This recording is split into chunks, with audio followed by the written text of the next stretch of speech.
안녕하세요. 행복한 라디오 레니입니다.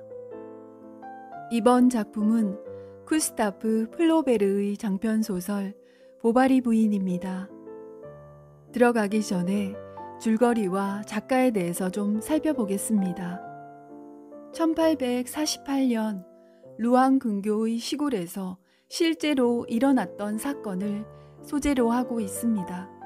평범한 시골 의사 샤를 보바리는 선량하지만 우둔한 사람으로 가부장적이고 무능한 아버지와 그 아버지 때문에 집착하는 엄마 밑에서 자랍니다. 두 번째 부인으로 주인공 엠마와 결혼하게 됩니다. 수도원에서 꿈 많은 시절을 보낸 엠마는 귀족들의 화려함과 감각적인 생활을 꿈꾸고 있지만 평범한 시골 의사 보바리와 결혼하면서 그 꿈은 깨지고 맙니다. 그녀는 따분한 결혼 생활에 권태를 느끼고 왜 결혼을 했을까 하는 생각까지 하게 됩니다. 그러던 중 한 번 가본 무도회의 추억 때문에 엠마는 환상과 현실의 권태를 이기지 못하고 관능과 욕망의 출구로 두 남자와 불륜까지 저지르게 됩니다. 점점 대담하게 쾌락에 빠져들게 되어 경제적 파탄까지 맞게 되는데요. 그녀의 파국은 어디까지 향할까요?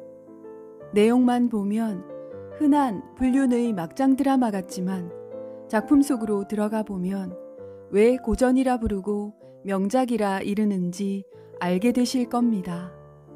그 당시 시골의 풍속과 분위기, 주인공의 심리 묘사에 있어서 철저히 객관주의를 완성시킵니다. 길가의 잡초만큼이나 평범하기 그지없는 현실을 혐오하고 지상의 어딘가에는 나에게 행복을 안겨다 줄 곳이 있을 것이다 라는 환상에 빠지는데 이것을 보바리즘이라 부릅니다. 또 플로베르는 보바리 부인은 바로 나 자신이다 라는 유명한 말을 남겼는데요. 보바리 부인 함께 만나보시죠.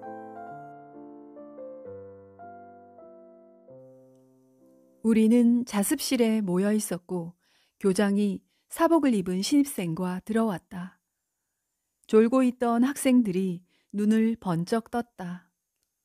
그 신입생은 15살쯤 되어 보이는 시골 아이로 우리들 누구보다 키가 컸다. 머리는 단발이었고 몹시 어색해하고 있었는데 멜빵으로 바싹 치켜 올린 누런 바지 밑으로는 파란 양말을 신은 발이 쑥 나와 있었는데 징박은 구두는 지저분해 보였다. 그의 아버지 샤를 드니 보바리 씨는 군의관보를 지냈으며 1812년께 징병 사건에 관련되어 퇴직했다.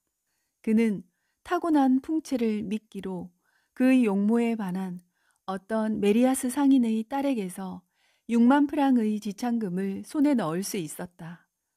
결혼하자 2, 3년은 아내의 재산으로 잘 먹고 늦잠 자고 뻔질나게 카페에 드나들었다. 장인은 죽을 때 거의 아무것도 남겨주지 않았다.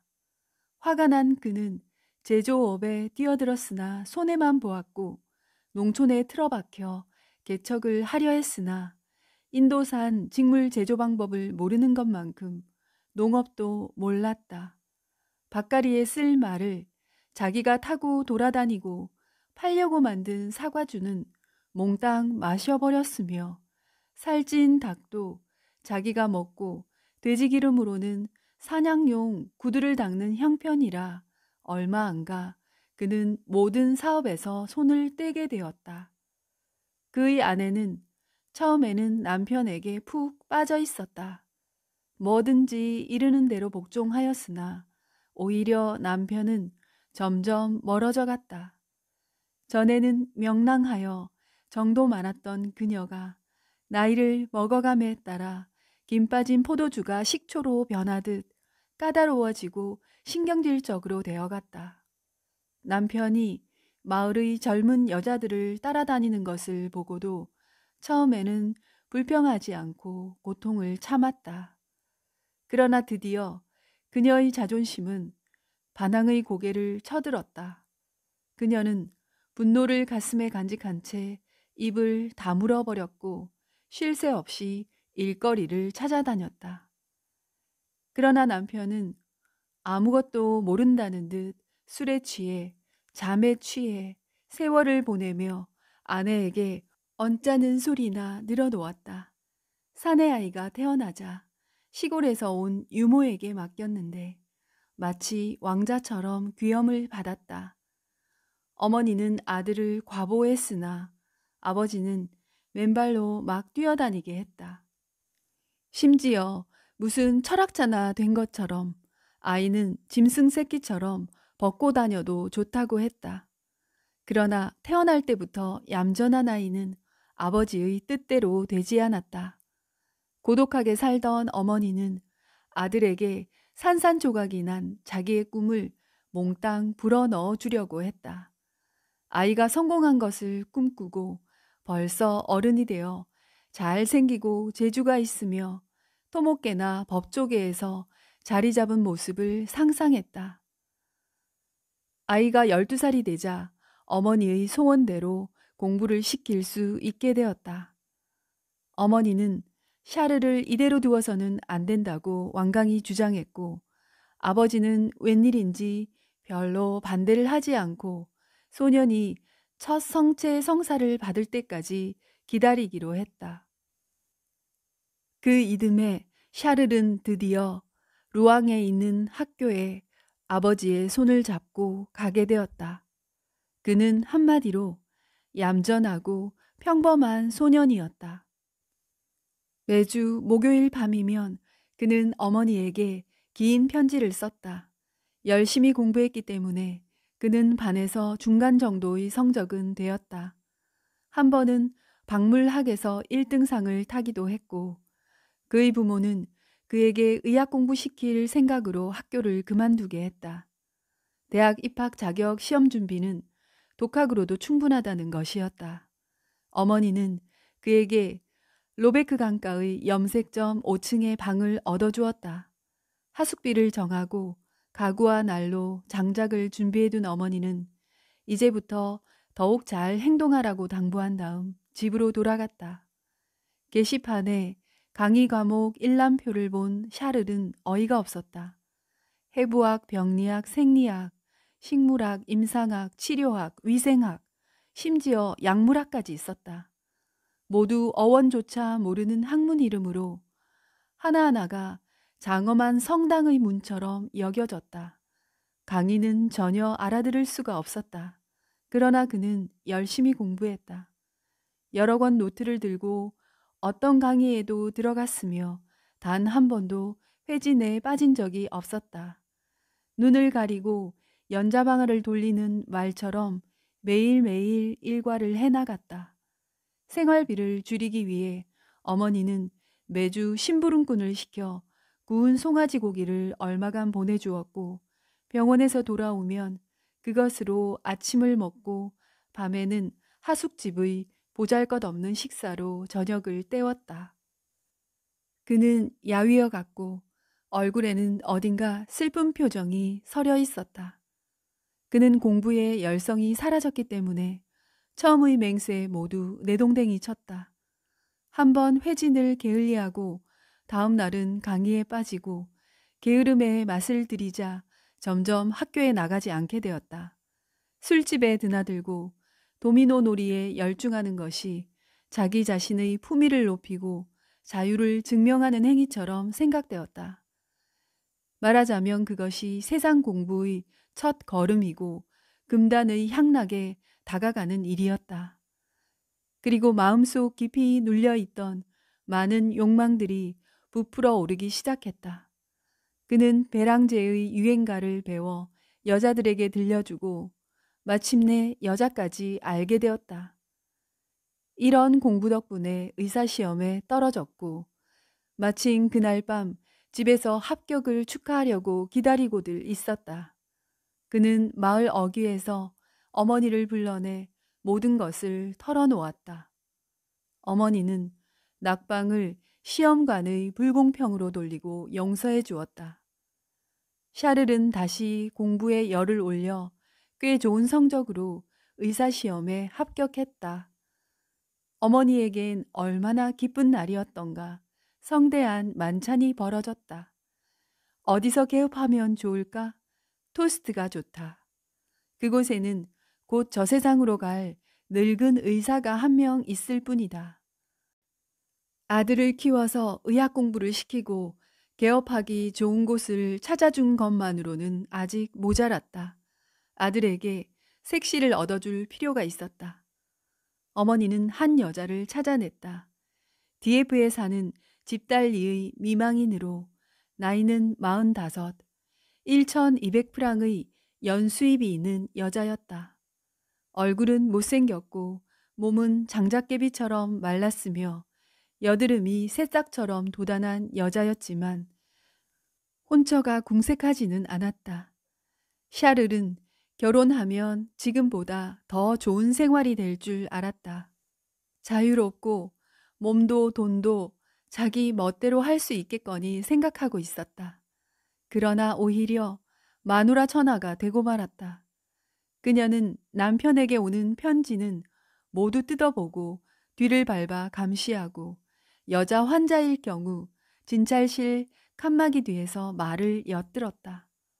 이 마누라는 줄고 신경이 어떠니 가슴이 어떠니 하고 앓는 소리를 냈다.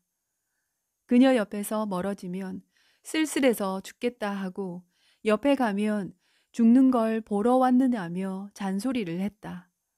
밤에 샤를이 돌아오면 그녀는 말라빠진 긴 팔로 그의 목을 잡고 넋두리를 늘어놓았다. 다른 여자를 사랑하는 게 아니냐. 멀지 않아 불행해진다고 누가 그러더니 정말 그렇게 되었다고 했다. 그리고 마지막엔 건강을 위해 약용 시럽과 더 많은 사랑을 요구하는 것이었다.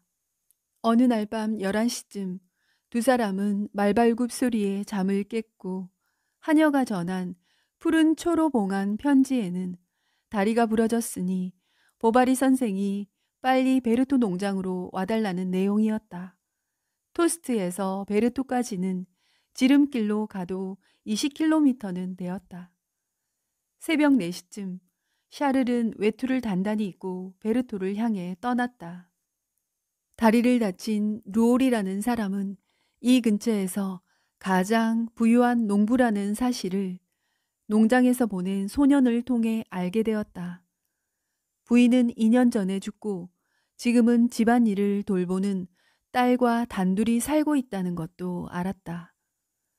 베르토 농장은 훌륭했다. 마구간의 열린 문으로 꼴을 먹고 있는 경장용 말이 보였다. 닭과 칠면조에 섞여서 코 지방의 양계장에서는 보기 어려운 공작 대여섯 마리가 모이를 쪼아먹고 있었다. 곡물 창고가 높이 솟아있고 큰 수레 2대와 쟁기들, 재찍과 말 목걸이 등이 보였다. 샤를은 파란 옷을 입은 여자를 따라 환자를 보러 2층으로 올라갔다. 환자는 침대에 누워 이불 속에서 땀을 흘리고 있었다. 50쯤 되어 보이는 뚱뚱하고 땅딸막한 남자는 살빛이 희고 눈은 파랬으며 이마는 벗어졌다.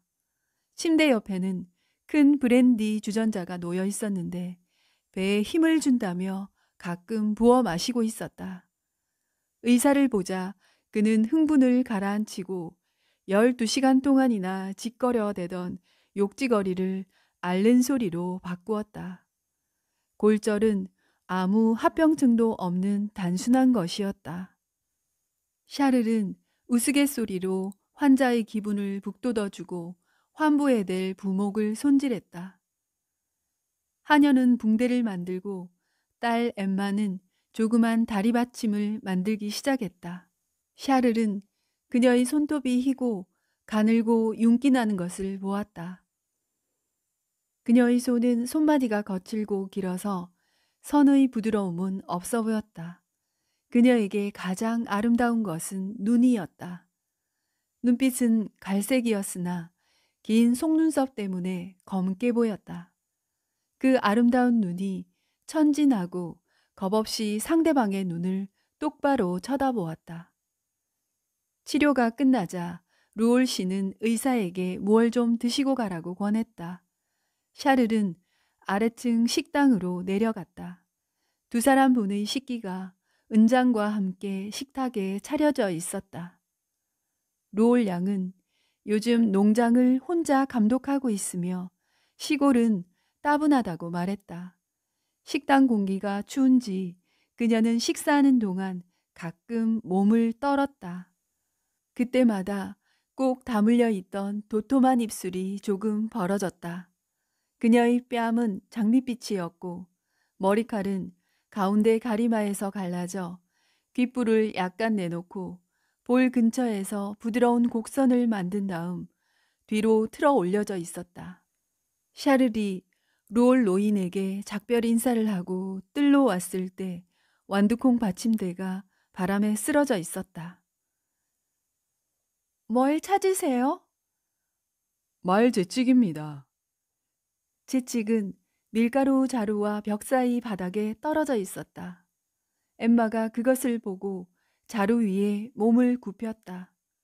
샤를 역시 몸을 굽히고 팔을 내밀었을 때 자기 가슴이 엎드린 처녀의 등에 닿는 것을 느꼈다.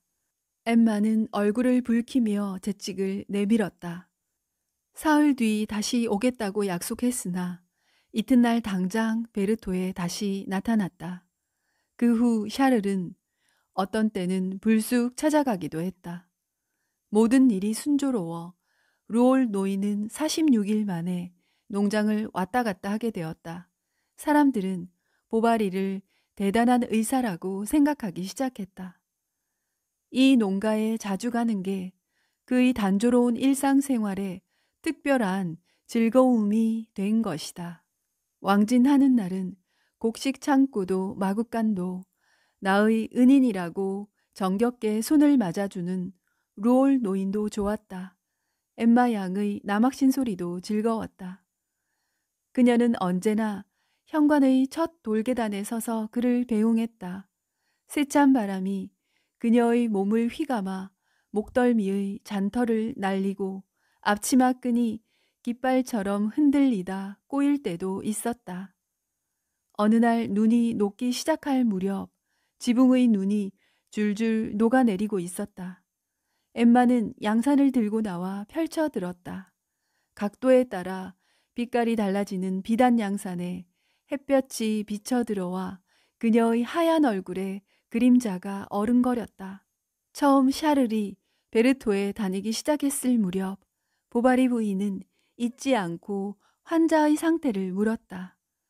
그러나 그에게 딸이 한 명 있다는 사실을 알고 난 다음 사방으로 알아보기 시작했고 그 결과 엠마 루올은 이른바 훌륭한 교육을 받았고 그림도 잘 그리고 피아노도 칠 줄 안다는 것을 알았다. 이젠 가만히 있지 않겠다. 그래서였어. 그곳에 갈 때마다 즐거워했던 것이.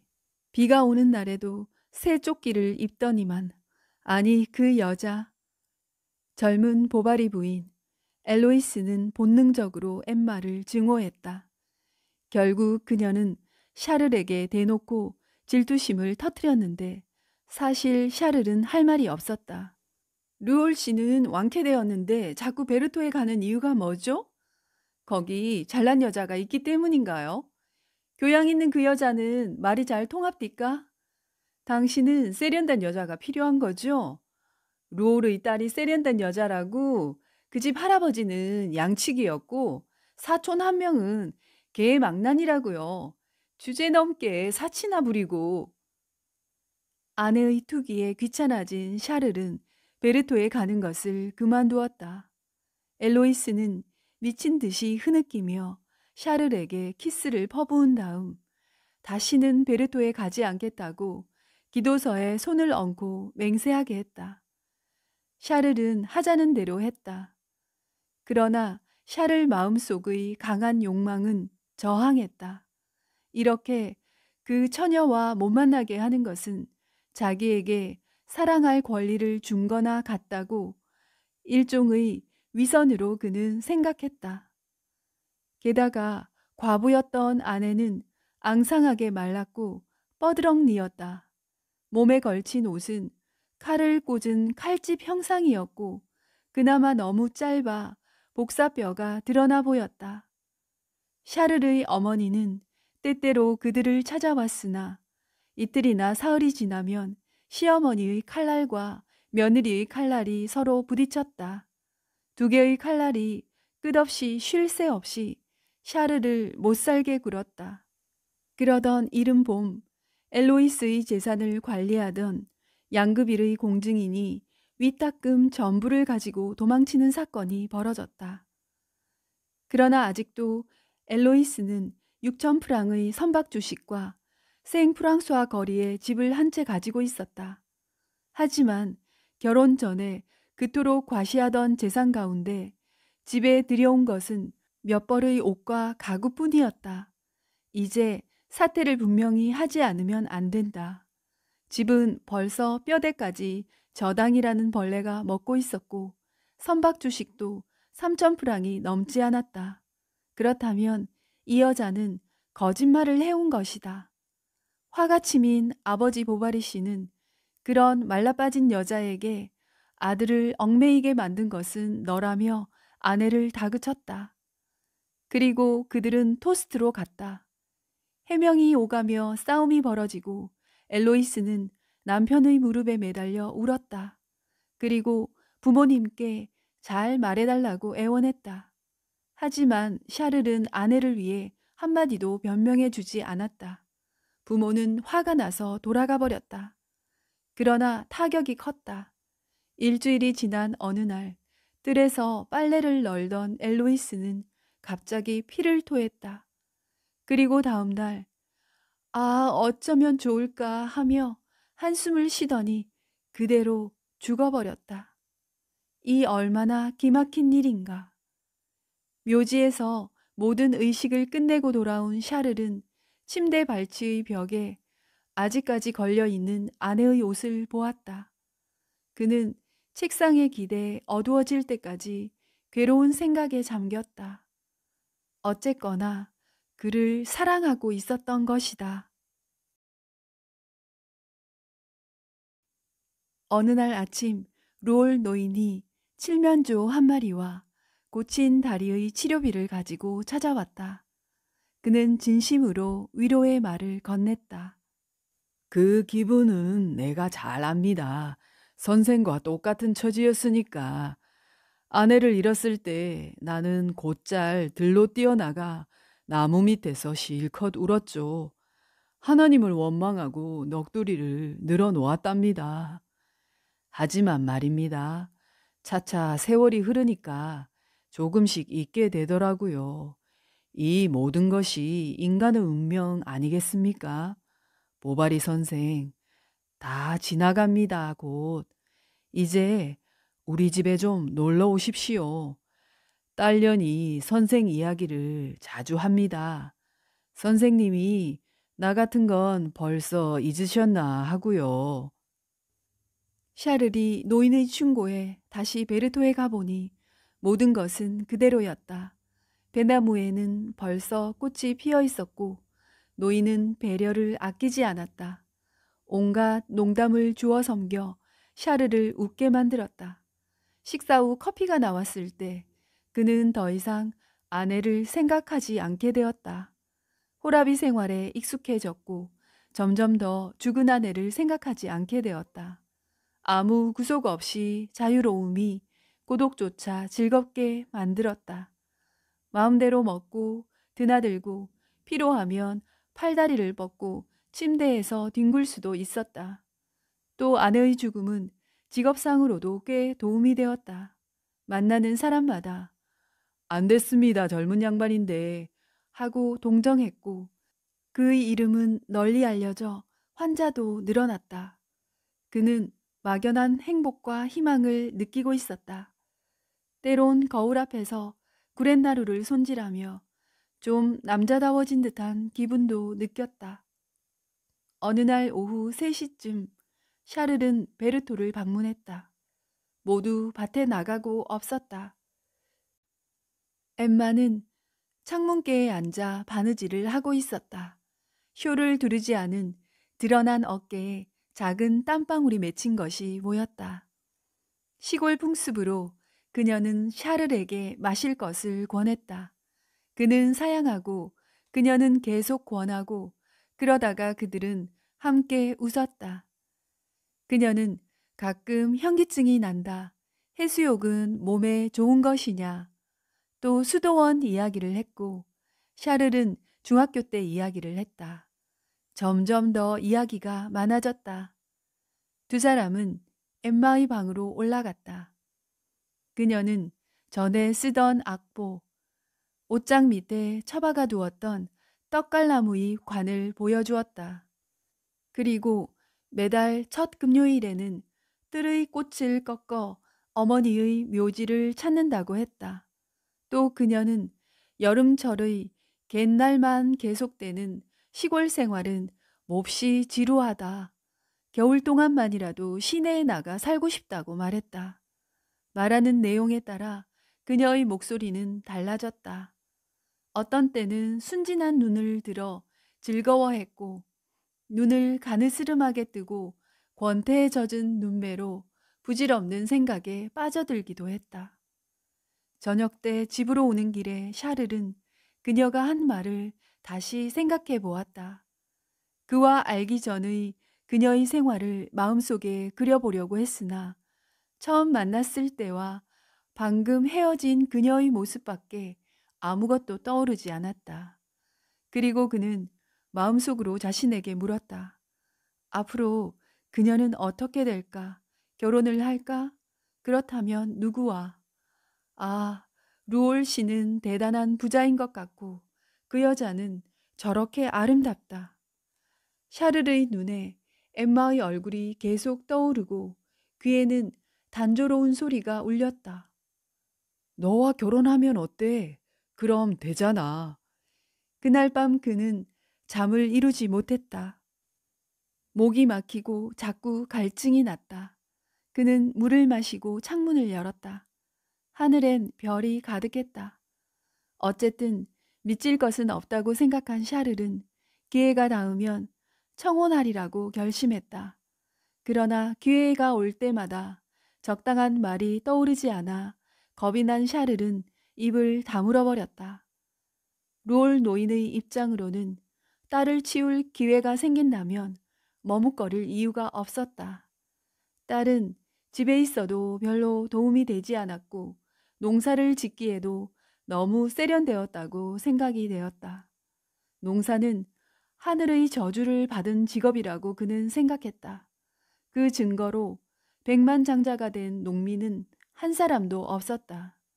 시장에서의 거래에 능란한 루올 노인은 농사로 매년 손해만 보고 농사에도 능숙하지 못했다. 루올 노인은 딸 옆에 가기만 하면 샤를이 얼굴을 붉히는 것을 보고 가까운 날 청혼할 것임이 틀림없다고 생각했다. 확실하게 믿음직스럽지 않았고 이상적인 사윗감이라고는 할 수 없지만 소문에 의하면 품행이 좋고 절약가이며 교육도 충분히 받았고 딸의 지창금 때문에 이러쿵저러쿵 할 것 같지도 않았다. 게다가 루올 노인은 곧 22에이커의 땅을 팔아야 할 형편이었고 빚도 지고 있었다. 딸을 달래면 주자. 쉥미셀 축제일 때 샤를은 베르토에서 사흘 동안 지냈고 마지막 날도 어제 그제와 마찬가지로 흐지부지 미루는 동안 시간이 지나가 버렸다. 마지막 날 그는 전송하러 온 노인에게 말했다. 롤 씨, 잠깐 드린 말씀이 있는데요. 샤를이 중얼거렸으나 어서 말씀하세요. 내가 아무것도 모르는 줄 아십니까? 롤 씨, 음, 나로서는 분에 넘칩니다. 그 아이도 물론 나와 같은 생각이겠지만 물어는 봐야겠죠. 어쨌든 오늘은 그냥 돌아가셔서 되돌아오지 않는 게 좋습니다. 다른 사람의 눈도 있으니까.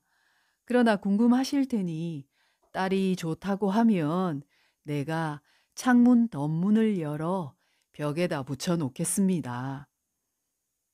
샤를은 말을 나무에 메고 창문이 보이는 곳에서 기다렸다. 30분이 지났다. 그가 자기 시계를 보며 19분을 더 세었을 때 무언가 벽에 부딪히는 소리가 났다. 덧문이 열려 있고 아직도 덧문 쇠고리가 흔들거리고 있었다.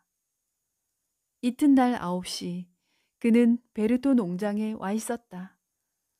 그가 들어가니 엠마는 태어난 척 했지만 얼굴이 붉어졌다.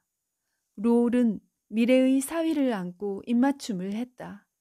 어차피 결혼식은 샤를이 상을 벗은 다음 내년 봄까지 올릴 수 없으므로 서두를 필요는 없었다. 기다리는 동안 겨울이 갔다. 엠마는 시집갈 준비에 열중했다. 샤를이 농장에 찾아오면 노인과 그는 결혼식에 대하여 의논을 했다. 엠마는 한밤중에 횃불을 켜고 결혼식을 올리기를 바랐다. 그래서 결국 43명의 손님들이 와서 16시간 내내 식탁에 붙어 앉아 다음 날도 그 다음 날도 먹고 마시는 결혼식이 되었다.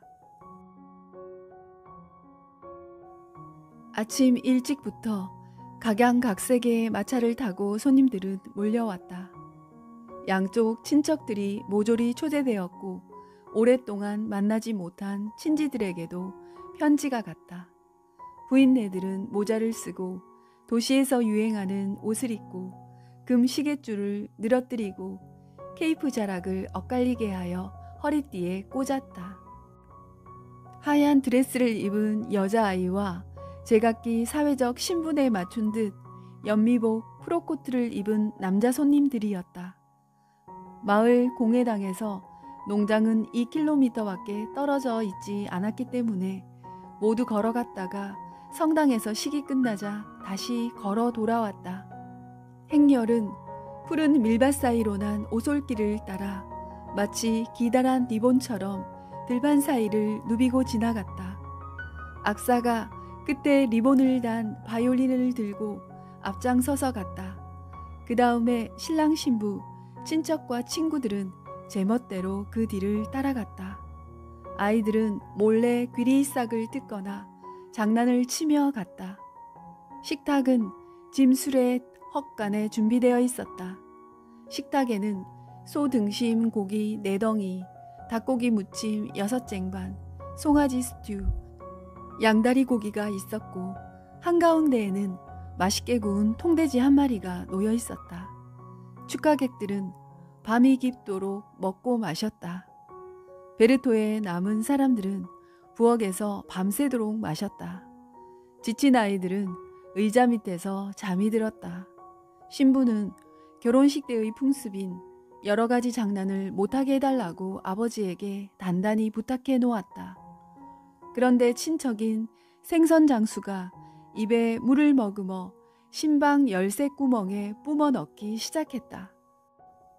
루올 노인이 와서 사위는 지체 높은 사람이니까 그런 무례한 짓은 안 된다고 말렸다. 그러자 그 남자는 아니 꼽게 생각하면서 손님 대여섯이 몰려있는 구석자리로 갔다.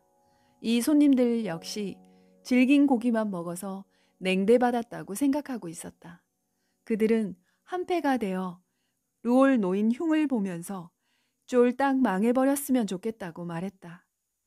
샤를은 장난을 좋아하는 사람이 아니었기 때문에 신소리며 야유며 외설스러운 농담에도 지극히 얼빠진 대답만 했다. 그런데 이튿날이 되자 지금까지 완 딴 사람이 된 것 같았다. 노골적으로 엠마를 마누라라 부르고 여보라고 부르면서 그녀가 보이지 않으면 이곳 저곳을 찾아다녔다.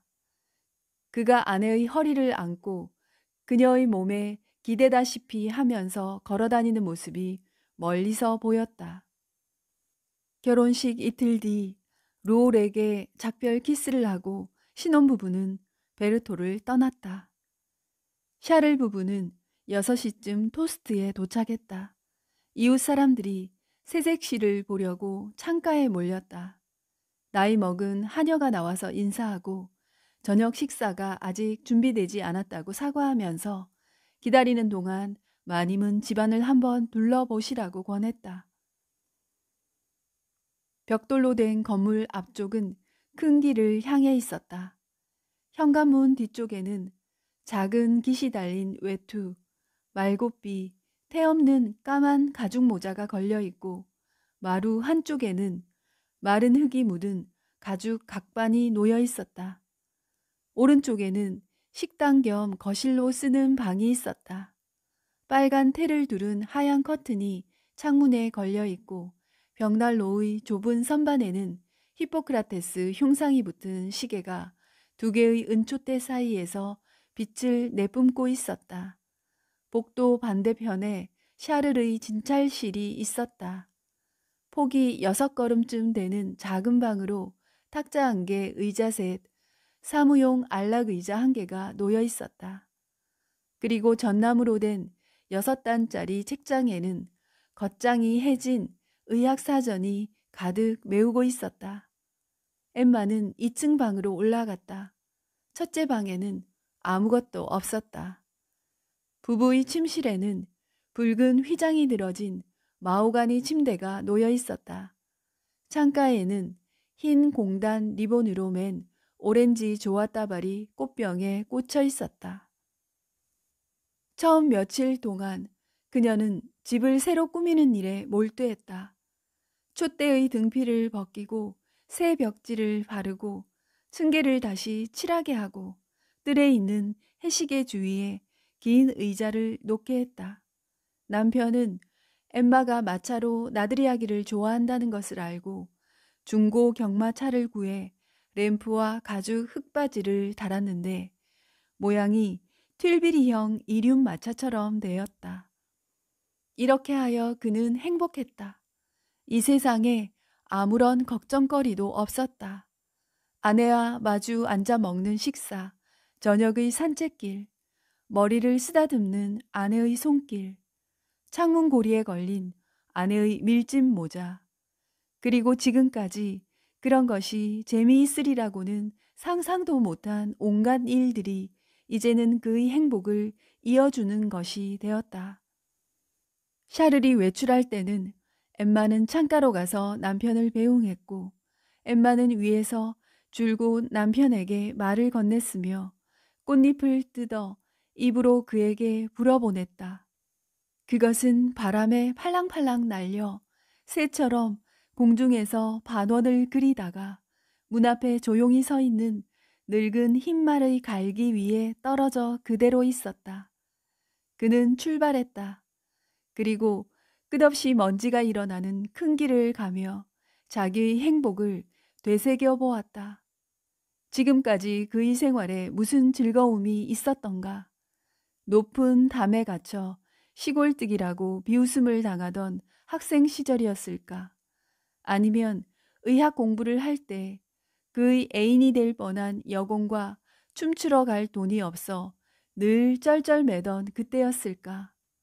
아니면 침대 속에서도 발이 얼음처럼 차가웠던 첫 아내, 그 과부와 살았던 1년 5개월이었을까? 그런데 이제 저 아름다운 여인을 일생 자기 것으로 만든 것이다.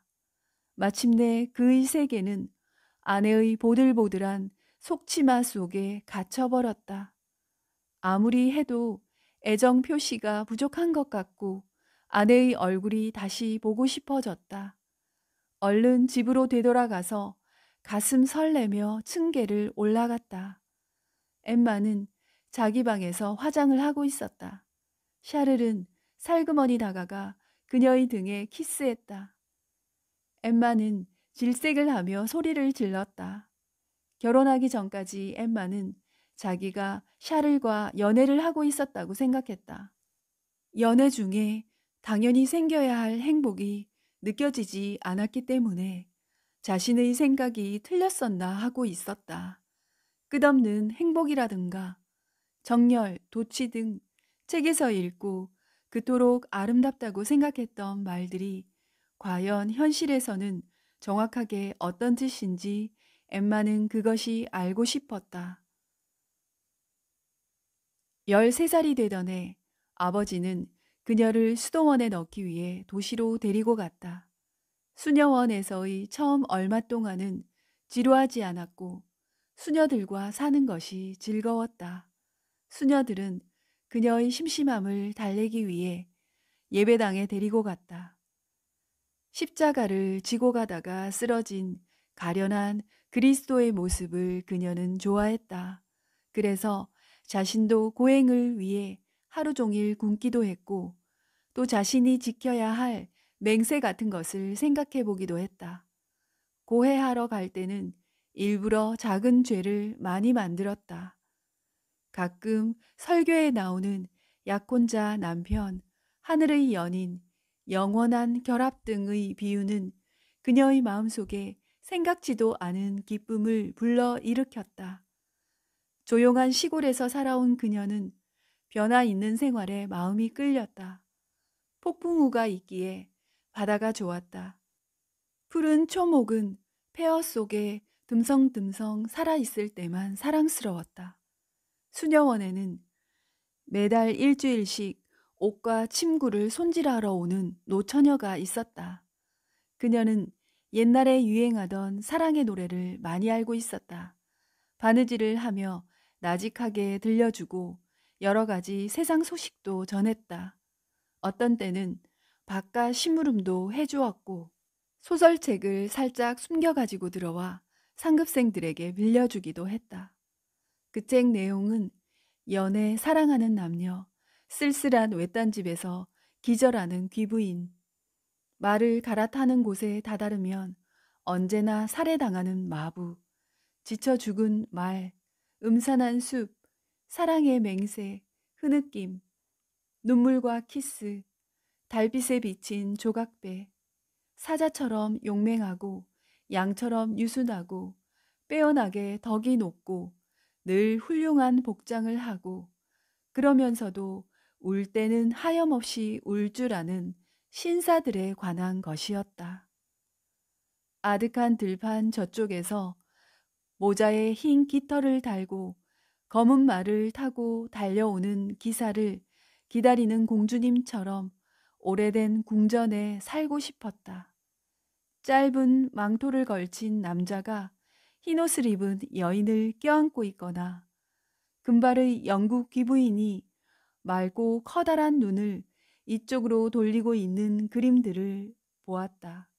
수녀원의 조용한 침실, 밤늦게 큰 길을 지나가는 마차의 먼 울림에 흔들리면서 그 그림들은 차례로 엠마의 앞을 지나갔다. 어머니가 돌아가셨을 때 엠마는 처음 며칠 동안 몹시 울었다. 죽은 어머니의 머리카락으로 기념 액자를 만들어 달라기도 하고 집에 편지를 보내 자기가 죽으면 어머니와 함께 묻어달라고 부탁하기도 했다. 아버지는 딸이 병에 걸렸다고 생각해서 서둘러 수녀원으로 찾아왔다. 엠마는 다른 사람들은 도저히 이룰 수 없는 고상한 이상에 단숨에 다다른 것 같이 생각되어 아주 만족해했다. 수녀들은 처음에 루올 양의 깊은 신앙심을 높이 평가하고 있었으므로 엠마의 변화에 사실 매우 수녀들은 놀랐다. 9일간의 기도 등 지나친 정신수양을 강요했다. 또 성자와 순교자를 존경할 것과 육체를 가볍게 여기고 영혼을 구원하는 것이 중요하다는 충고를 지나치게 해왔기 때문에 그녀는 마치 곱비 잡힌 말처럼 되어 우뚝 걸음을 멈추면 곧 입에서 재갈이 빠져나갔다. 격정적이면서도 실제적인 이 처녀의 마음은 꽃이 아름다워 교회를 사랑하고 연애 가사 때문에 음악을 사랑하고 정열의 자극 때문에 문학을 사랑했는데 차차 신앙의 신비에 실증이 났고 엄격한 규율에 반항심이 생겼다. 드디어 아버지가 그녀를 기숙사에서 데리고 나왔을 때 그녀가 떠나는 것을 슬퍼한 수녀원 사람들은 아무도 없었다. 집에 돌아온 엠마는 한동안 하인 부리기를 재미있어 했으나 곧 시골 생활이 또 따분해지고 차차 수녀원이 그리워졌다. 샤를이 처음 베르토에 왔을 무렵 그녀는 세상에 흥미를 잃은 기분이어서 한창 환멸에 빠져 있을 때였다. 그러나 새로운 생활에 불안해서인지 혹 샤를이 옆에 있는 자극 때문인지 아무튼 그녀는 지금까지 꿈꾼 장밋빛 큰 날개를 퍼덕이며 창공을 나는 새와 같은 멋진 정열이 자기 것이 되었다고 생각했다. 그런데 지금의 이 평온한 생활이 자기가 항상 꿈꾸어온 그 행복이라고는 도저히 생각되지 않았다.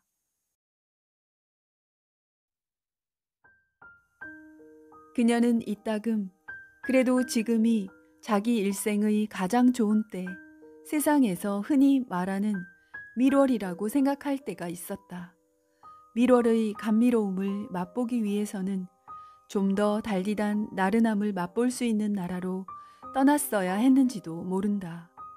이 세상 어딘가에는 그 지방에서만 자라는 식물이 있는 것처럼 행복을 낳는 곳이 반드시 있을 것 같았다. 왜 자기는 검고 긴 비로드 옷을 입고 우아한 장화를 신고 끝이 뾰족한 모자와 소매 끝에 장식을 단 남편과 함께 스위스식 산장 발코니에 있지 못하는가. 이런 감정을 그녀는 누구에겐가 털어놓고 싶었다.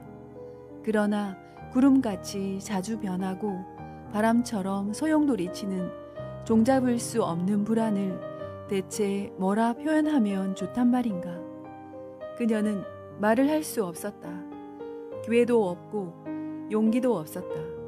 그러나 샤를이 단 한 번만이라도 그녀가 생각하고 있는 것을 이해하려고 했다면 마치 나무에서 익은 과일이 떨어지듯 그녀의 가슴에 넘치는 상념들이 몽땅 쏟아져 나왔을 것이다.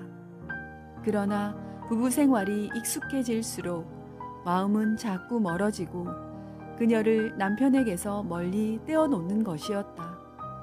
샤르르의 말은 지극히 상식적이어서 어떤 감동도 웃음도 꿈도 불러일으키지 않았다.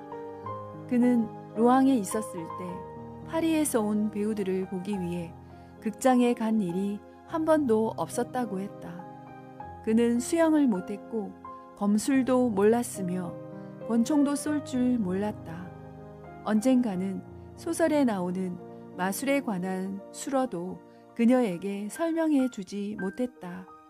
남자란 모름지기 모든 것을 알고 갖가지 일에 뛰어나며 세련된 생활과 모든 신비로운 세계의 안내자이어야 하지 않을까. 그런데 이 남자는 아무것도 모르고 자기 아내가 행복하다고 믿고 있는 것이다. 그녀는 남편의 이 끄떡도 없는 침착성, 아무 불안도 없는 우둔성, 그리고 자기가 남편에게 주고 있는 행복까지도 원망스러웠다. 엠마는 가끔 그림을 그렸고 샤를은 옆에 서서 그림을 잘 보려고 눈을 깜빡거리기도 하고 엄지손가락으로 빵을 말아주기도 하면서 즐거워했다.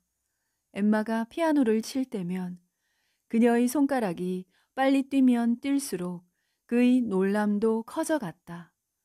이렇게 엠마가 요동을 해대면 멍청한 소리를 내는 낡은 피아노 소리도 열린 창 너머로 동네 끝까지 퍼지곤 했다. 엠마는 집안일도 잘 해나갔다. 그녀는 환자들에게 계산서라고 생각되지 않도록 부드럽게 왕진비를 청구했다. 일요일에 이웃 사람들을 식사에 초대할 때는 멋진 음식을 내놓을 줄도 알았다. 이 모든 것은 보바리에 대한 존경심을 높이는데 많은 도움이 되었다. 샤를도 이런 아내를 가진 자기를 대단한 인물로 여기게 되었다. 아내가 연필로 그린 사생활을 커다란 액자에 넣어 응접실 벽에 걸어놓고 사람들에게 자랑했다. 일요일 미사에서 돌아오던 사람들은 그가 여러 가지 색으로 짠 아름다운 실내화를 신고 문 앞에 서 있는 모습을 종종 볼 수 있었다. 그는 집에 늦게 돌아왔다. 그리고 오늘 만났던 사람 이야기, 또 자기의 처방 이야기에 대한 것을 차례로 이야기했다. 그리고 아주 만족해하며 스튜를 긁어먹고 치즈 껍질을 벗기고 사과를 먹고 물병을 비웠다. 먹기가 끝나면 곧장 침대에 들어가 벌렁 누워 코를 골았다. 그의 어머니는 아들의 검소함을 대단히 좋아했다. 어머니는 자기 집에서 조금이라도 시끄러운 일이 생기면 아들을 만나러 왔는데 며느리에 대한 감정은 좋지 않았다. 며느리가 분수에 맞지 않는 사치를 한다고 했다. 장작과 설탕과 양초는 귀족 집안 같은 쓰임새이고 부엌에서 타는 불의 양이면 25명의 음식은 충분히 만들 수 있을 텐데 시어머니는 직접 옷장 정리를 해보이고 쇠고기 장수가 왔을 때 잘 살펴서 사라고 며느리에게 타일렀다. 엠마는 시어머니의 가르침을 얌전히 들었다. 그러나 시어머니는 몇 번이고 계속 잔소리를 늘어놓았다. 하루 종일 얘야, 어머니라는 말이 오고 갔으나 그때마다 두 사람의 입술이 바르르 떨렸다. 엘로이스가 샤르르의 부인이었을 때 어머니는 자기가 아직 아들의 사랑을 받고 있다고 자신했다. 그런데 지금 샤르리 엠마를 사랑하는 것은 자기에 대한 정을 버린 것이고 자기 영역이 침범당한 것이라고 생각했다. 늙은 어머니는 아들의 행복을 슬픈 침묵으로 지켜보았다. 그녀는 옛날 이야기를 하는 것처럼 슬쩍 자기의 희생을 아들에게 회상시키려고 했다. 샤를은 언제나 대답에 궁했다. 그는 어머니를 존경했고 아내도 더없이 사랑했다. 어머니가 떠난 뒤 그가 들은 어머니의 잔소리 한두 마디를 아내에게 했고 엠마는 그를 진찰실로 쫓아버렸다. 엠마는 자기가 믿는 이론에 따라 남편에게 사랑을 느껴보려고 애썼다. 달빛 어린 뜰에서 정열적인 식구들을 읊어보기도 하고 슬픈 노래를 한숨 섞어가며 불러주기도 했다. 그러나 그녀의 기분은 냉정해졌고 샤를 또한 사랑을 자극받거나 감동한 것 같지 않았다. 이리하여 남편의 가슴에 부싯돌을 쳐보아도 불꽃 하나 튀게 할 수 없었다. 엠마는 샤르르의 정열에는 특별한 것이 전혀 없다고 깨끗이 체념해 버렸다. 이 무렵 샤르르에게 폐렴을 치료받은 한 사냥꾼이 엠마에게 귀여운 이탈리아종 그레이하운드 한 마리를 선물했다. 엠마는 산책할 때 그 개를 데리고 다녔다. 그녀는 자주 반느빌의 너도 밤나무 숲까지 갔다. 딕이 탈리스며 향꽃 장대, 쐐기풀 덤불, 창문에 낀 이끼며 모두가 언제나 그대로였다. 엠마의 생각은 들판을 뛰어다니고 노란 나비를 보고 지저대고 양귀비를 물어뜯고 있는 개처럼 정처 없이 방황하고 있었다. 아, 왜 결혼 같은 걸 했을까? 다른 운명으로 다른 남자를 만날 수는 없었을까 하고 생각해 보았다. 사실 세상 남자들이 모두 지금의 남편 같은 사람들만은 아니다. 상상 속의 그 사람은 미남에다 재주가 있고 품위가 있고 매력적인지도 모른다. 수녀원 시절의 친구들이 결혼한 사람은 모두 그런 사람들이겠지? 그 사람들은 지금 어떻게 살고 있을까? 도회지에 살며 거리의 소음, 극장의 떠들썩한 분위기, 무도회의 화려한 불빛에 사여 관능이 꼽히는 생활을 하고 있을 것이다. 그런데 지금 자기의 생활은 다락 창고처럼 쓸쓸하고 권태라는 거미가 어둑어둑한 마음 내 구석에 거미줄을 치고 있었다. 그런데 9월도 다 갈 무렵 그녀의 생활에 심상치 않은 일이 벌어졌다. 보비에사르의 앙데르발리 후작집에 초대를 받은 것이다. 왕정 복고 시대에 국무 대신을 지낸 일이 있는 이 후작은 다시 정계로 돌아가기 위해서 하원 의원 선거 운동을 하고 있었다. 겨울에는 새 장작을 나누어 주고 군 의회에서는 언제나 떠들썩하게 자기의 선거구에 새 도로를 만들도록 요구하곤 했다. 한여름에 이 사람 입안에 종기가 난 것을 사르리 수술해서 완벽하게 고쳐주었었다. 어느 수요일 오후 3시 보바리 부부는 작은 마차를 타고 보비에사르를 향해 출발했다. 마차 위에는 커다란 트렁크가 묶여 있고 무릎 덮개 앞에는 모자 상자가 놓여 있었다. 그들은 해가 다 질 무렵에 후작의 저택에 도착했다.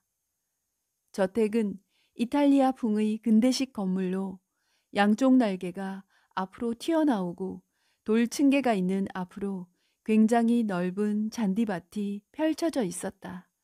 다리 밑으로는 냇물이 흘렀다. 안개 사이로 목장 여기저기에 흩어져 있는 초가 지붕이 보였다. 샤르르의 작은 마차는 가운데 층계 앞에 멈췄다. 하인들이 뛰어왔고 이윽고 후작이 걸어 나와 의사의 부인에게 팔을 내밀고 현관으로 안내해 들어갔다. 현관에는 대리석이 깔려 있고 천장이 높아 모든 소리가 교회당에서처럼 울렸다. 정면에 층계가 있고 왼쪽 당구실에서는 벌써 상하공 부딪히는 소리가 들려왔다. 객실로 가기 위해 그 방을 가로지를 때 엠마는 당구대 주위에 모여있는 품이 있어 보이는 남자들을 보았다. 램프 불빛이 옆으로 나란히 걸린 화폭을 물들이고 니스가 가늘게 갈라진 금을 따라 연맥의 무늬를 그리면서 그림 위에 부서지고 있었다.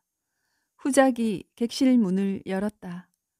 한 여자가 일어나서 엠마를 맞이하여 자기 옆에 앉히고 다정하게 말을 건넸는데 바로 후작 부인이다. 40살쯤 돼 보이는 아름다운 어깨에 약간 매부리고 말꼬리를 길게 느리는 버릇을 가진 여자였다. 7시에 만찬이 나왔다. 남자들은 수가 많아서 현관에 놓인 첫 번째 식탁에 앉았고 여자들은 후작 부인과 함께 식당의 두 번째 식탁에 자리 잡았다. 식당에 들어선 엠마는 꽃향기와 깨끗한 식탁보 냄새, 잘 양념한 고기와 송로버섯 향기, 이런 모든 것들이 뒤섞인 따뜻한 공기에 휩싸이는 것을 느꼈다. 꽃다발이 식탁 끝에서 끝까지 놓여 있었다. 비단 양말에 짧은 바지, 흰 넥타이에 가슴 장식까지 단 재판관 같은 엄숙한 얼굴의 급사장이 미리 준비한 요리 접시를 들고 익숙한 솜씨로 손님들에게 덜어주었다. 보바리 부인은 여자 손님 중에서도 술을 거절한다는 표시인 컵 속에 장갑을 넣지 않은 사람이 많다는 것을 깨달았다. 그런데 식탁 윗자리 여자 손님들 사이에 끼어 산더미처럼 쌓아놓은 요리 접시에 엎드려 어린애처럼 냅킨을 목 뒤로 묶고 국물을 질질 흘리며 먹고 있는 노인이 있었다. 후작의 장인인 라비에디에르 노공작이었다. 옛날 콩프랑 후작이 보드레유에서 수렵 대회를 열었을 때 아르투아 백작의 사랑을 받았던 사람으로 드쿠아니 드 로쟁 등과 함께 마리 앙투아네트 왕비의 정부였다는 말도 있다. 그는 결투와 도박, 여자 유괴 등 방탕한 생활을 하다가 재산을 탕진하고 집안을 망친 인물이었다. 엠마의 눈은 고귀한 것이라도 보듯 입을 해 벌리고 있는 이 노인에게로 줄곧 쏠려 있었다. 저 사람은 지난날 궁정에서 살았고 왕비의 침대에서 잔 적도 있다. 이윽고 부인들은 무도회 준비를 위해 저마다 자기 방으로 올라갔다. 엠마는 첫 무대에 서는 배우처럼 정성을 다해 단장했다. 미용사의 권유에 따라 머리 모양을 만들었고 침대에 펼쳐놓은 드레스를 입었다. 샤를은 바지가 작아 배가 꽉 끼었다. 바지끈이 걸려서 춤추기가 어렵겠는걸. 춤을 춘다고요? 그럼 당신 제정신이에요? 남의 웃음거리가 될지 모르니까 한자리에 가만히 앉아 계세요. 그는 아무 말도 하지 않았다. 그리고 아내 뒤에서 거울에 비치는 아내 모습을 보고 있었다. 검은 눈이 한층 검게 보였다. 귀 언저리에서 살짝 부풀린 머리칼이 푸른빛을 띠고 반드르르 빛나고 있었다. 머리에 살짝 꽂은 장미꽃 한 송이에 인공 이슬이 갸냘프게 흔들리고 있었다. 샤를이 다가가 아내의 어깨에 키스하려고 했다. 그러자 엠마가 소리를 질렀다. 그러지 마세요. 옷이 구겨지잖아요. 아래층에서 바이올린과 호른 소리가 들려왔다. 엠마는 뛰고 싶은 충동을 누르며 층계를 내려갔다. 25살에서 40살쯤 되어 보이는 15명 정도의 남자들이 춤추는 사람들 속에 끼기도 하고 문간에 서서 이야기를 하고 있었는데 나이, 차림새, 용모가 서로 다름에도 좋은 집안 사람임을 짐작할 수 있었다. 그들의 옷은 다른 사람들보다 더 맵시 있고 옷감도 고급으로 보였다.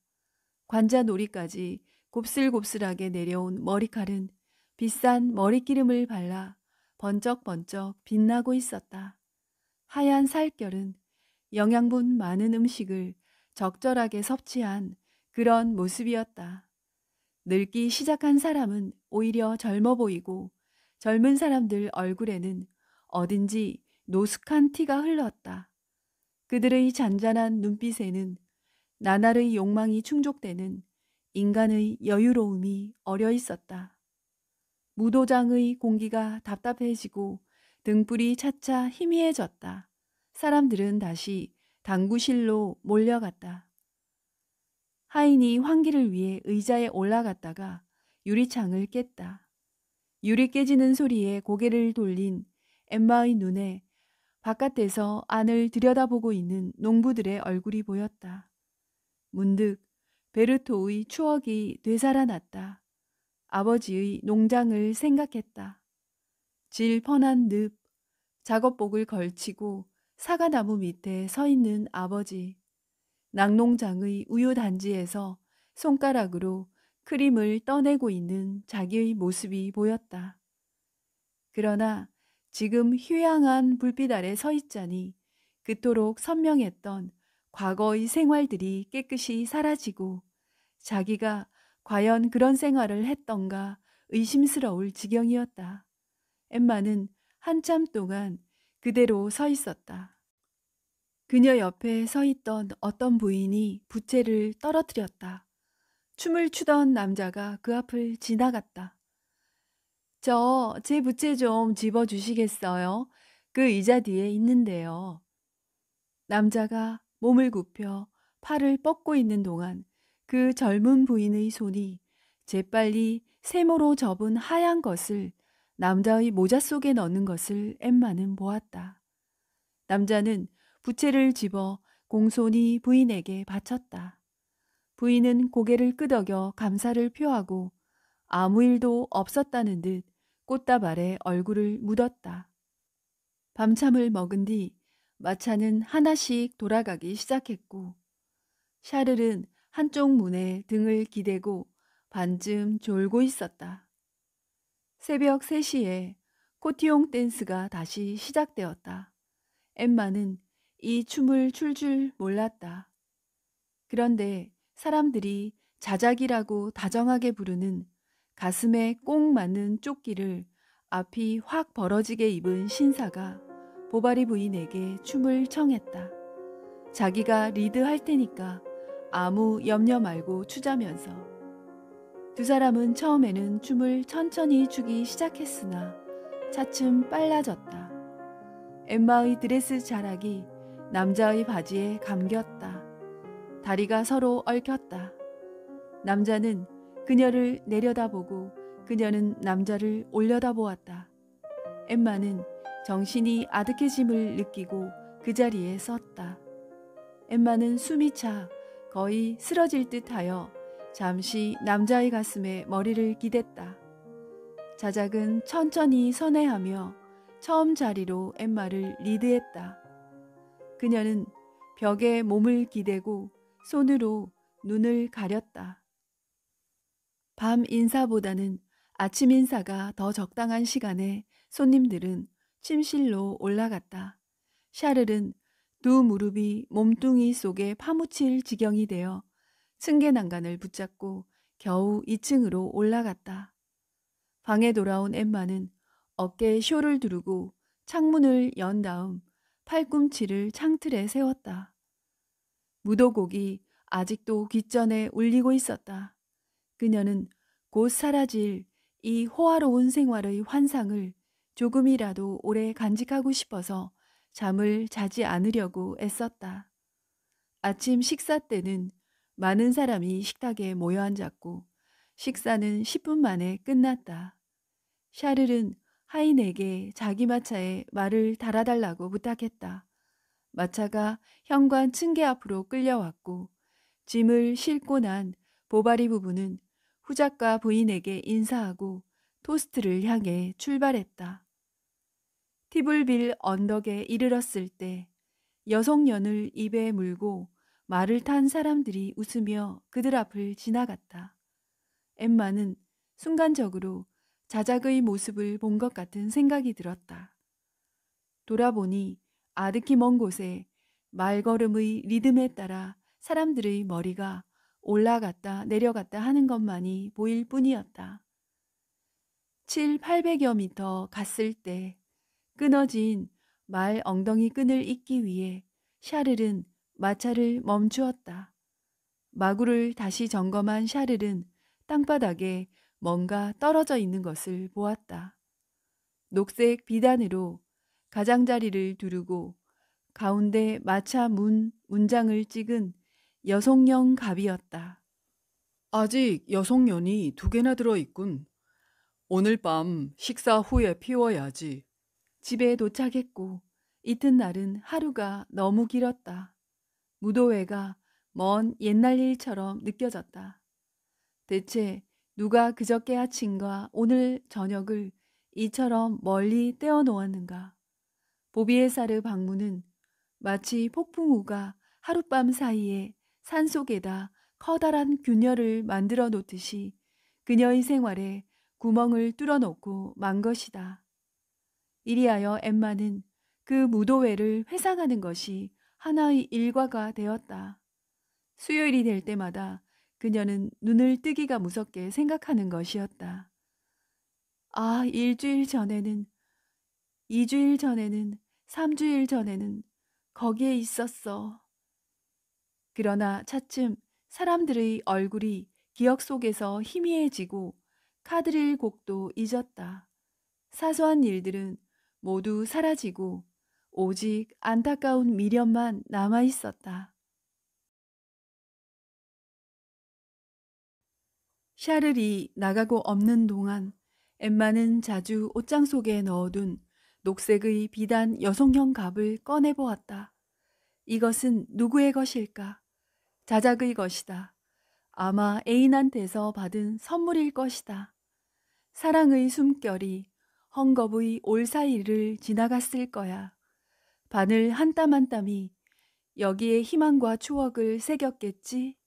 서로 얽힌 비단실은 그대로 정열의 영원함 바로 그것이었다. 어느 날 아침 자작은 이것을 받게 되었을 것이다. 그때 연인들은 무슨 이야기를 주고받았을까? 그녀는 지금 토스트에 있고 그는 파리에 있다. 머나먼 파리. 파리란 대체 어떤 곳일까? 파리. 이 얼마나 엄청난 이름인가. 엠마는 작은 소리로 그 이름을 몇 번이나 다시 불러보며 즐거워했다. 엠마는 파리 지도를 한 장 샀다. 그리고 손가락 끝으로 지도 위를 더듬으며 거리를 돌아다녔다. 그녀는 부인 잡지 코르베유와 살롱의 정을 사서 읽었다. 초연되는 연극, 경마, 야외 등에 관한 기사와 여가수가 처음 등장하는 무대, 새로 문을 여는 상점 기사, 또 최신 유행이며 유명한 양복점 주소, 블로뉴스프의 축제일과 오페라 극장의 초대일까지 샅샅이 읽었다. 발자크나 조르주 상드의 작품 속에서는 욕망의 상상을 만족시켰다. 그녀는 식사 시간에도 책을 들고 앉아 샤르리 떠들며 식사하는 동안 페이지를 넘겼다.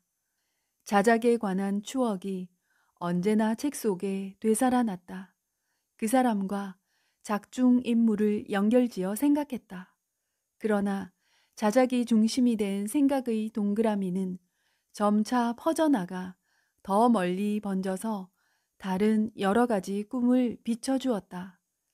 엠마의 눈에 파리는 바다보다도 넓고 주홍색 분위기 속에서 찬란히 빛나고 있는 것 같았다. 그것만이 인간 생활 전체를 대표하는 것 같이 생각되었다. 한밤중이 지나도 밤참을 먹을 수 있는 식당의 특별실에 모이는 문인들과 많은 여배우들의 생활이 있다.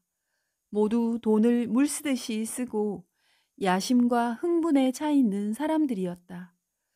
그들의 생활은 숭고한 것이었고 그 밖의 생활은 존재조차 없는 생활인 것처럼 엠마에게는 느껴졌다.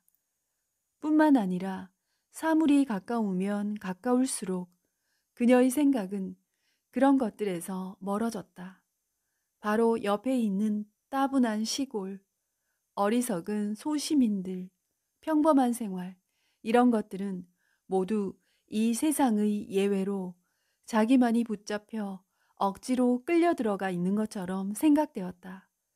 아득히 먼 곳에는 행복과 정열의 나라가 펼쳐져 있는 것 같았다. 엠마는 상냥하게 생긴 14살 난 고아 소녀를 고용했다. 엠마는 이 소녀에게 무명 모자를 쓰지 못하게 하고 주인에게 하는 말도 상류사회식으로 가르쳤으며 모든 생활 예법을 가르쳐서 자기의 시녀로 만들고자 했다.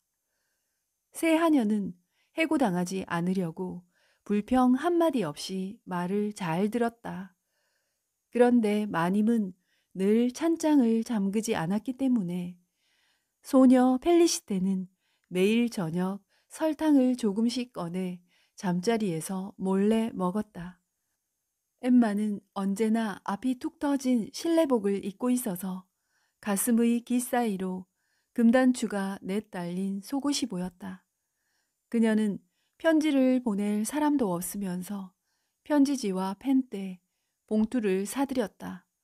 문득 여행이 하고 싶고 수녀원으로 돌아가고 싶기도 하고 어떤 때는 죽고 싶기도 하고 파리에 가서 사는 것을 꿈꾸기도 했다. 샤를은 비가 오나 눈이 오나 지름길로 말을 타고 달렸다. 그는 농가 식탁에서 오믈렛을 먹고 축축한 잠자리 밑에 손을 쑤셔 넣고 사혈로 뿜어나온 미적지근한 핏방울을 얼굴에 맞았다. 죽음에 이른 병자의 목구멍에서 가래 끓는 소리를 듣고 더러운 속옷을 숱하게 걷어올렸다. 그러나 밤이 되면 언제나 활활 타는 따뜻한 난로와 식사가 준비되어 있는 식탁, 세련된 옷차림의 아름다운 아내는 싱그러운 향기를 풍기며 매력이 넘쳤다. 엠마는 남편을 기쁘게 하기 위해 생활에서도 여러 가지 멋을 부렸다. 양초에 지금까지와는 다른 종이 접시를 바치기도 하고 아무것도 아닌 음식에 신기한 이름을 붙이기도 했다. 그러면 샤를은 형편없는 음식이라도 아주 맛있어 하며 먹었다. 엠마는 루앙 여자들이 하고 다니는 시계줄 장식을 샀다. 벽난로 위에는 파란 유리 항아리를 놓고 싶어 했다. 상아로 만든 반지꼬리와 은으로 도금한 골무를 사고 싶어 했다.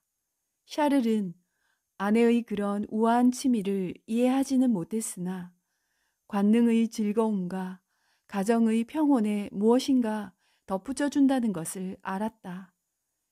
그것은 샤를 인생의 오솔길에 깔리는 금모래 같은 것이었다. 샤를은 건강하고 혈색도 좋았다. 이제 세상의 신용도 얻었다. 거만하지 않아서 시골 사람들에게 호감을 샀다. 아이들을 사랑하고 술집에는 발도 들여놓지 않았다. 누구나 그의 품행을 믿었다. 그는 특히 카타르 질환과 폐병을 잘 고쳤다. 환자를 죽이게 될까 두려워 사실상 진정제 이외의 처방은 거의 하지 않았고 간혹 구토약이나 찜질, 스포를 쓸 뿐이었다. 이를 뽑을 때는 귀신 같은 능력을 발휘하기도 했다. 마지막으로 그는 시대에 뒤떨어지지 않기 위하여 안내 광고에서 본 의학 통보를 구독했다. 저녁 식사 뒤에 조금씩 읽었는데 따뜻한 방 안 온도와 식곤증으로 5분만 지나면 그만 졸았다. 엠마는 이 모습을 보고 어깨를 움츠렸다. 그리고 생각했다. 밤 늦게까지 책을 읽는 공부벌레 같은 남자. 예순이 다 되어 류마티즘에 걸릴 나이가 되면 서툴게 재단된 검은 옷에 훈장을 달고 다니는 그런 남자를 어째서 남편으로 맞지 못했는가에 대해서 그녀는 자기의 성이 된 보바리가 유명해지기를 바랬다. 그 이름이 적힌 책이 서점에 진열되고 신문에 계속 이름이 실리고 그리하여 프랑스 곳곳에 알려지기를 바랐다. 그런데 샤를은 도무지 야심이 없는 남자였다. 최근 샤를의 진찰에 입회한 이브토의 한 의사가 병자의 머리맡에서 가족과 친지들이 있는 자리에서 그에게 약간의 모욕을 준 일이 있었다. 그날 밤 샤를에게서 이 말을 전해 들은 엠마는 분함을 참지 못하고 그 의사를 마구 비난했다. 그 모습을 본 샤를은 감동해서 눈물까지 글썽이며 아내의 이마에 키스했다. 그러나 엠마는 그런 행동에 더 화가 치밀어 남편을 마구 때려주고 싶은 마음이 생겼다. 복도에 나가 창문을 열어젖히고 마음을 진정시키기 위해 찬 공기를 들이마셔야 했다. 정말 한심한 남자야. 정말 한심한 남자야. 게다가 요즘 그녀는 남편의 행동이 짜증스럽게 느껴졌다. 남편은 나이를 먹을수록 점점 경박해졌다. 음식을 먹은 뒤 혀로 이를 핥는가 하면 국물을 먹으면 후룩후룩 소리를 내기도 했다. 또 살이 찌기 시작해 본래 적은 눈이 더욱 관자놀이 쪽으로 올라붙은 것처럼 보였다. 엠마는 때때로 남편의 옷을 삐뚤어진 넥타이를 고쳐주기도 하고 낡은 장갑을 빼앗아 던져버리기도 했다. 그러나 이런 모든 관심은 샤를이 생각한 것처럼 그를 위해서가 아니라 그녀 자신을 위해서 그녀의 이기적인 감정과 신경질적인 초조감 때문이었다. 또 엠마는 자기가 읽은 소설, 희곡, 신문에서 읽은 상류사회의 소문 같은 것을 남편에게 들려주었다. 샤를은 어쨌거나 맞장구는 쳐주었으니까. 엠마는 걔 잘리에게조차 온갖 이야기를 털어놓지 않았던가. 심지어 난로 속의 장작, 시계의 추를 향해서도 속마음을 털어놓을 지경이었다. 그런 가운데서도 마음 저 밑바닥에서는 어떤 사건이 일어나기를 기다리고 있었다. 마치 난파선의 선원처럼 고독한 생활을 절망적인 눈으로 바라보면서 수평선의 짙은 안개 속에 구원의 흰 돛이 나타나지 않을까 기다리고 있었다. 다시 봄이 왔다. 백꽃이 피고 따뜻해지자 엠마는 자주 숨이 막히는 듯한 기분이 들었다. 7월이 시작되자마자 엠마는 벌써 10월을 기다렸다. 어쩌면 그때쯤 앙드레빌리의 후작이 다시 무도회를 열지도 모른다는 기대 때문이었다. 그러나 9월이 다 가도록 편지 한 통 없었고 사람도 찾아오지 않았다. 이 기대가 무너지자 그녀의 마음은 고통 끝에 다시 공허해졌다. 여전히 변화없는 나날이 계속되었다. 그녀에게는 정말 어떤 일도 일어나지 않았다. 이것이 하느님의 뜻인 것이다. 미래는 캄캄한 복도 같았고 그 끝에 있는 문은 꽉 닫혀 있다.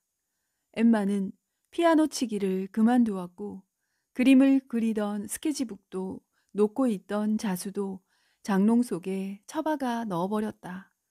그런 것이 무슨 소용이란 말인가? 무엇 때문에 해야 하는가? 바느질조차 짜증스러웠다. 그의 겨울은 몹시 추웠다.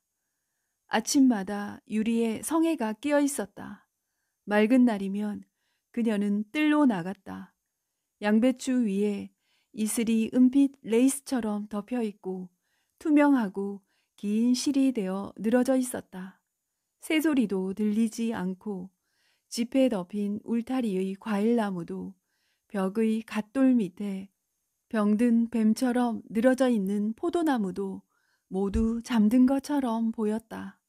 그녀는 다시 방으로 올라가 문을 닫고 불씨를 살렸다. 그러면 난로의 온기로 온몸의 힘이 쑥 빠진 듯 더 심한 권태가 밀려드는 것이었다. 오후가 되면 가끔 거실의 창 너머로 한 남자의 얼굴이 나타날 때가 있다. 햇빛에 탄 얼굴에 수염을 기르고 흰 이를 드러내며 빙그레 웃었다. 곧 왈츠곡이 흐르고 남자의 오르간 위에 마련된 작은 살롱에서 손가락 크기의 인형 남녀가 춤을 추기 시작한다. 장미색 터번을 감은 여자, 모닝코트를 입은 남자, 야회복을 입은 원숭이들이 의자와 탁자 사이를 빙글빙글 돌았다. 남자는 주위를 돌아보듯 조종 핸들을 돌렸다. 상자 안에서 나오는 음악은 탄식하듯 조용하게, 어떤 때는 유쾌하게, 빠른 템포로 신음하듯 들려왔다. 그것은 엠마에게 실제 무대 위에서 연주되는 곡, 살롱에서 부르는 노래, 휘황한 불빛 아래서 춤추는 음악이었다. 이곳과는 다른 곳에서 들려오는 사교계의 메아리였다. 엠마가 특히 참을 수 없는 것은 식사 시간이었다. 벽난로에서는 연기가 나고 문은 삐걱거리고 벽은 습기를 머금어 얼룩지고 바닥은 축축했다. 그것은 마치 괴로운 생활의 쓴맛이 그녀의 접시에 담겨 나오는 것 같았다. 그리고 고기 삶는 김에 섞여서 그녀의 영혼 밑바닥으로부터도 메스꺼운 다른 입김이 솟아올랐다. 이제 엠마는 집안일을 전혀 돌보지 않았다.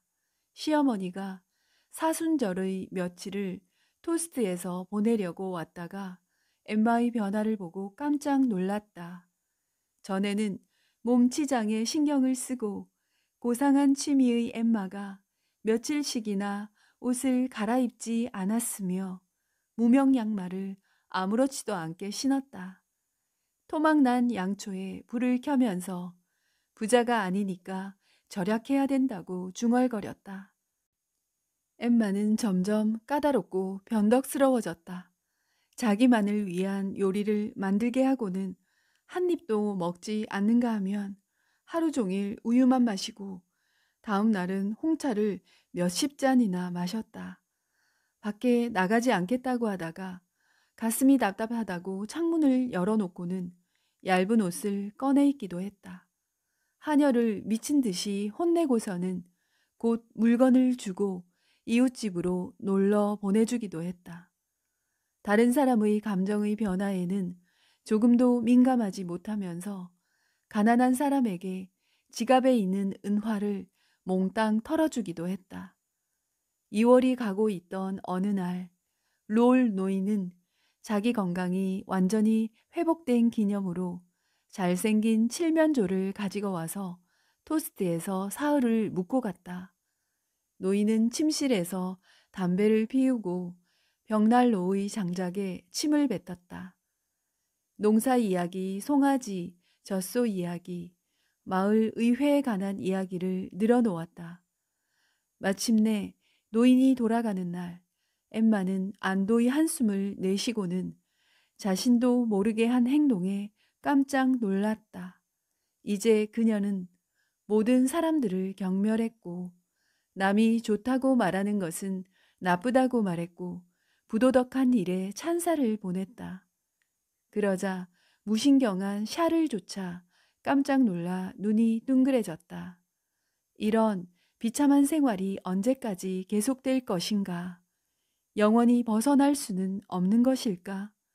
그녀는 행복하게 살고 있는 다른 여자들보다 못할 게 없었다. 보비의 사르이에서 귀족 부인들을 몇 명이나 보았지만 자기보다 미모도 떨어지고 행동도 천박스러웠다. 그래서 엠마는 더욱 신의 불공평을 증오하고 벽에 머리를 기대고 흐느꼈다. 그녀는 화려한 생활과 가면 무도회의 밤, 방종한 쾌락, 그것들이 줄 열정이 부러워서 견딜 수가 없었다. 엠마는 점점 창백하게 바래어지고 가슴 두근거리는 증세가 생겼다. 샤를은 쥐 오줌풀을 달인 약을 먹이고 장내를 탄 올리브 기름 목욕을 시켰다. 그러나 남편이 권하면 권할수록 그녀의 우라병은 더 심해지는 것 같았다. 아내가 쉴 새 없이 토스트에 대한 불평을 하자 샤를은 그녀의 병이 풍토 때문에 생긴 것은 아닐까 생각했다. 그런 생각이 확실해지자 그는 다른 곳에서 개업할 것을 진지하게 생각하기에 이르렀다. 그때부터 그녀는 야위기 위해 일부러 식초를 마셨고 때때로 헛기침을 하고 마침내 완전히 식욕을 잃었다. 4년이나 살았으며 이제 막 자리 잡기 시작할 때 토스트를 떠난다는 것은 샤를에게는 괴로운 일이었다. 그러나 꼭 그래야 한다면 하는 수가 없다. 그는 아내를 데리고 루앙에 가서 예 스승에게 진찰을 받아보았다. 신경성 병이라고 했다. 이사하는 것이 좋을 것 같았다. 여기저기 수소문한 끝에 뇌사텔 지역의 용빌 라베이라는 마을의 의사가 자기 고향인 폴란드로 떠난다는 것을 알았다. 샤를은 그곳에 있는 약제사에게 편지를 내어 주민수와 가장 가까운 곳에 있는 동업자와의 거리, 전 의사의 수입 등을 알아보았다. 답장이 만족한 것이어서 엠마의 건강이 회복되지 않는다면 봄쯤에 이사하기로 결심했다. 어느 날 엠마는 이사 준비로 서랍을 정리하다가 손가락을 찔렸다.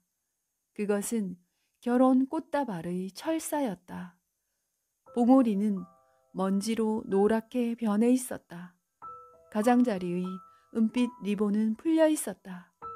엠마는 그것을 불 속에 던졌다. 꽃다발은 마른 집보다 더 빨리 타올랐다. 엠마는 타는 꽃다발을 말없이 지켜보았다. 종이로 만든 작은 열매가 터지고 철사는 휘고 장식끈은 녹았다. 그리고 타버린 종이 꽃잎은 까만 나비처럼 난로 속을 한들한들 돌아다니다가 끝내는 연통 속으로 날아가 버렸다. 3월 토스트를 떠날 때 보바리 부인 엠마는 임신하고 있었다.